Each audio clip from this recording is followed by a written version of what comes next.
Olá, estudiosos, tudo bem com vocês? No mundo ou no mundo da gestão, existem muitos termos em inglês e um desses termos que foi acoplado aqui para a gestão foi o Design Thinking. Você já ouviu falar sobre Design Thinking? Vamos conversar um pouquinho sobre isso hoje? Então, a primeira vez que eu ouvi falar sobre Design Thinking foi lá pelos idos de 2019, quando eu tive acesso a um curso voltado ali para o marketing da educação. Sim, eu fiz um curso voltado para marketing da educação. E lá eles falavam muito sobre os protótipos de ideia. E tão logo eu cheguei a esses conceitos de Design Thinking, eu me apaixonei por esses conceitos, porque na minha cabeça, coisas que só fazem sentido dentro da minha cabeça. Na minha cabeça, Design Thinking tem tudo a ver com linguagem. E aí eu conseguia, na época, porque eu estava mexendo em muitas coisas relacionadas à educação, marketing voltado ali para a educação, eu conseguia fazer várias ligações entre esse termo, seus conceitos, e a linguagem. Então é sobre isso que eu quero conversar com vocês hoje. Então bora lá, na internet vai estar cheio aí dos conceitos oficiais sobre Design Thinking. Então vai estar lá dizendo que é você prototipar ideias, é você fazer um design pensante, Mas eu costumo dizer que essa é uma forma de pensar inteligente, ou seja, quando você pensa, e aí eu nunca escrevi nada sobre isso, mas estou colocando aqui as minhas ideias como eu vejo. Quando você pensa uma ideia e você quase que consegue pegar essa ideia com as mãos para transformar em algo palpável e de entrega.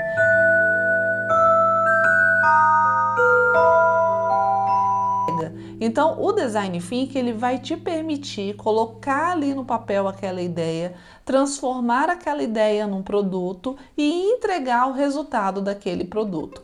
Claro que nos termos conceituais, nos termos da academia, ele vai ter lá uma série conceitual bem firme, bem sólida. Tem vários livros escritos sobre isso, tem artigos publicados também, mas aqui no nosso canal a gente fala de educação, literatura e trabalho, e a gente também fala o que a academia às vezes não fala pra gente.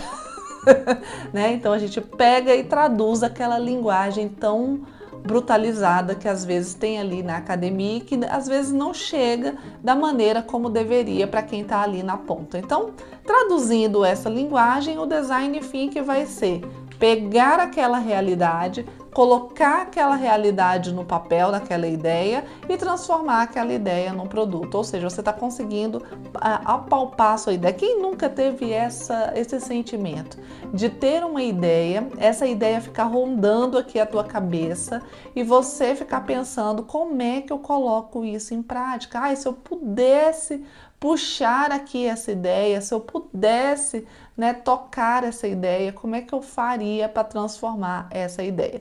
E muitas vezes, quando essa ideia, essa prototipação nasce, ela nasce disforme, como sabe aquelas massinhas de criança, que a criança brinca de modelar? É como se fosse aquela massa disforme e você precisa dar um contorno para aquilo. Então, quando você está dando um contorno para aquilo, você está ali elaborando a sua ideia. Como é gostosa essa fase de elaborar as ideias, Quando você se pega pensando na ideia que você teve e você começa a trabalhar em cima dessa ideia. Pelo menos eu costumo dizer que é muito favorável, é muito bom quando você sente que está criando algo. E você aí, você se sente motivado, se sente alegre quando você está criando algo, quando você está ali maturando as suas ideias e trabalhando nelas? Pois é, eu me sinto.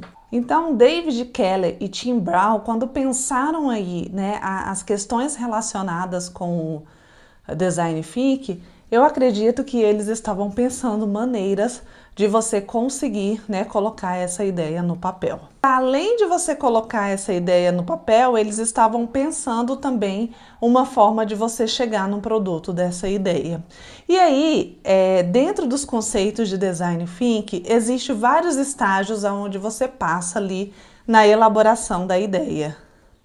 Na ideação, que é a palavra que é utilizada lá. Mas aqui, eu tomei a liberdade de ser criativa e reescrevi aqui esses estágios para a gente conversar dessa maneira bem prática. Então, olha só, o primeiro estágio é ali a sua invenção, é o nascimento daquela ideia. É quando você olha para aquela ideia e fala, nossa, de fato isso aqui é novo, isso aqui é inovador, isso aqui surgiu por mim. Ah, e vou fazer um disclaimer aqui nesse vídeo. Quando nós somos crianças, é muito mais fácil a gente ter essa invenção, né, essa criação nas nossas veias. A gente vai crescendo e vai assumindo uma característica de precisar muito que o outro nos avalize, né? Então, que o outro diga que aquilo é legal. Então, se você está passando por essa fase aí de esperar sempre que uma resposta do outro venha, eu só digo uma coisa: faça o que você, né, está se propondo a fazer, porque pode ser que a sua ideia seja, assim, bastante original. Então, a gente passa por esse momento da invenção, logo em seguida há um passo para trás, né, porque é o momento de você observar e olhar para aquele passo para trás para você poder entender como que você vai colocar aquela ideia em prática. O segundo ponto que eles levantam lá é o testar, é fazer os protótipos, e realmente isso aqui eu tirei lá do conceito. Então você pensa naquela ideia e aí você começa a pensar estratégias para colocar aquela ideia em ação, né? Quais são os protótipos? Quais são as ferramentas que você vai precisar para poder disponibilizar aquela ideia? E por último, eles dizem, né, que é necessário realizar. E nessa realização entram as capacidades, a pesquisa e a distribuição. Então, eu costumo dizer que é neste ponto que nós vamos trabalhar mesmo com as questões relacionadas ao Design Thinking. É neste momento que o Design Thinking vai ser realmente colocado ali em ação. Por quê? Porque você já se debruçou sobre a ideia, você já conhece qual é o produto que você quer fazer e aí você começa a colocar ali esse produto dando a sua forma e a sua cor ali para esse produto. Certo? Se você gosta desse tipo de assunto, se esse assunto aqui de Design Thinking te agradou, cogite ficar aqui pelo canal, comente, deixe seu like, mas vamos conversar sobre educação, porque a gente precisa urgentemente formar uma sociedade de estudiosos. Tchau, tchau, pessoal!